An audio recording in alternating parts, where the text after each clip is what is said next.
బియ్యం 50 రూపాయలే కదా ఉండేది, ఇప్పుడు 58 ఏంటి? రేట్లు పెరిగాయమ్మా. ఇలా రోజు రేట్లు పెంచేస్తే ఎలా? పైగా అన్నీ నూకలే. మా చేతుల్లో ఏముందమ్మా? మీరు ఓటేసి గెలిపించుకున్నా ఆ కల్తీ ప్రభుత్వాన్ని అడగండి. అయినా ఈ రేట్లు మేము పెంచుతున్నాం ఏంటి? వీళ్ళకి ఓటేసి గెలిపించినందుకు నా చెప్పుతో నేను కొట్టుకోవాలి. ఎహే, తిన్నం కూర్చో. Madam current bill 2800. ముందు నెల కన్నా తక్కువే వాడాం కదా, ఇంత బిల్లు వచ్చిందేంటి? మమ్మల్ని అడిగితే ఎట్లా అమ్మా? మీరు ఓటేసి గెలిపించుకున్నారుగా, వాళ్ళనే అడగండి. ఏమో మా నాయకుడు వస్తున్నాడు, దండేసి దానం పెట్టి హాతలు ఇవ్వాలి. పదన్ పదన్. అలాగే. అదేంటమ్మా అందరినీ ప్రశ్నిస్తావు? ఈయన్ని కదా నువ్వు ప్రశ్నించాల్సింది. అయినా మనకేం చేశాడని హారతిస్తావు? అమ్మా నమస్తే. అమ్మా నమస్తే. అమ్మా ఈసారి కూడా మీ అమూల్యమైన ఓటు నాకే వేయాలి. ఓటు వేసే ముందు నాకు కొన్ని ప్రశ్నలున్నాయి, ముందు సమాధానం చెప్పండి. నన్నే క్వశ్చన్లు అడుగుతావా? అడుగు. ఇంటి ముందు రోడ్లు ఎందుకు అలా ఉన్నాయి? ఆ రోడ్ల వల్ల ఎంతమంది ప్రాణాలు పోతున్నాయో తెలుసా? ఇప్పుడు రోడ్డు మినిస్టర్ నేను కదమ్మా, ఆయన్ని అడగాలి. మరి ఇంటి పన్నులు, కరెంటు బిల్లులు, నిత్యావసర వస్తువుల ధరలు ఎందుకు పెంచారు? ఎరా, యువతకు పెరిగినాయా? ఉద్యోగ అవకాశాలు అన్నారు, ఎక్కడా? మెగా డిఎస్సి ఎందుకు పెట్టలేదు? రైతుల కోసం ఏం చేశారు? హారతేదో ఇస్తా అన్నారు, అది ఇస్తే మేము వెళ్ళిపోతాం. ఆగండి, హారతేగా ఇస్తా. పక్క రాష్ట్రంతో పోలిస్తే మన రాష్ట్రంలో పెట్రోల్ ధరలు ఎందుకు ఎక్కువ ఉన్నాయి? గెలిచినట్టే గానీ కల్తీ మద్యం ఎందుకు అమ్ముతున్నారు? చెత్తకు బిల్లు ఎందుకు వేస్తున్నారు? ఆర్టీసీ టికెట్ రేట్లు ఎందుకు పెంచారు? వస్తున్నా. అమ్మా నమస్తే. అక్క నమస్తే. ఏయ్, ఆగండిరా, నా దగ్గర ఇంకా చాలా ప్రశ్నలున్నాయి, సమాధానం చెప్పెళ్ళండి. జవాబు చెప్పలేని ప్రభుత్వాన్ని కాదు, జవాబుదారీగా ఉన్న ప్రభుత్వాన్ని ఎంచుకోండి. నా ఓటు సైకిల్ గుర్తుకే.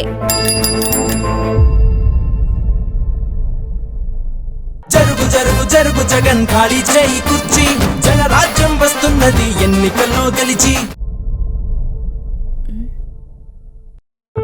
బియ్యం 50 రూపాయలే కదా ఉండేది, ఇప్పుడు 58 ఏంటి? రేట్లు పెరిగాయమ్మా. ఇలా రోజు రేట్లు పెంచేస్తే ఎలా?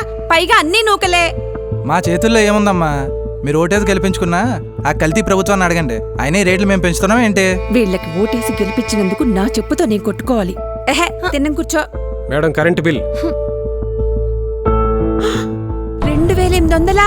ముందు నెల కన్నా తక్కువే వాడాం కదా, ఇంత బిల్లు వచ్చిందేంటి? మమ్మల్ని అడిగితే ఎట్లా అమ్మా? మీరు ఓటేసి గెలిపించుకున్నారుగా, వాళ్ళనే అడగండి.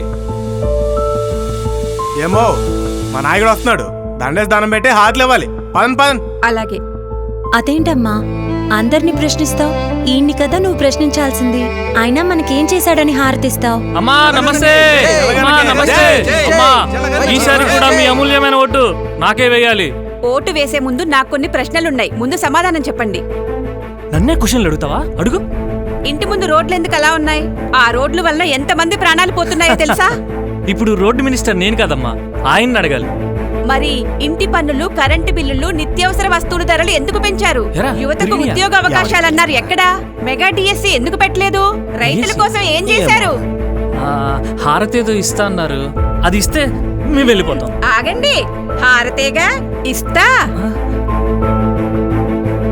పక్క రాష్ట్రంతో పోలిస్తే మన రాష్ట్రంలో పెట్రోల్ ధరలు ఎందుకు ఎక్కువ ఉన్నాయి? గెలిచినట్టే గానీ కల్తీ మద్యం ఎందుకు అమ్ముతున్నారు? చెత్తకు బిల్లు ఎందుకు వేస్తున్నారు? ఆర్టీసీ టికెట్ రేట్లు ఎందుకు పెంచారు? వస్తున్నా. అమ్మా నమస్తే. అక్క నమస్తే. ఏయ్, ఆగండిరా, నా దగ్గర ఇంకా చాలా ప్రశ్నలున్నాయి, సమాధానం చెప్పెళ్ళండి.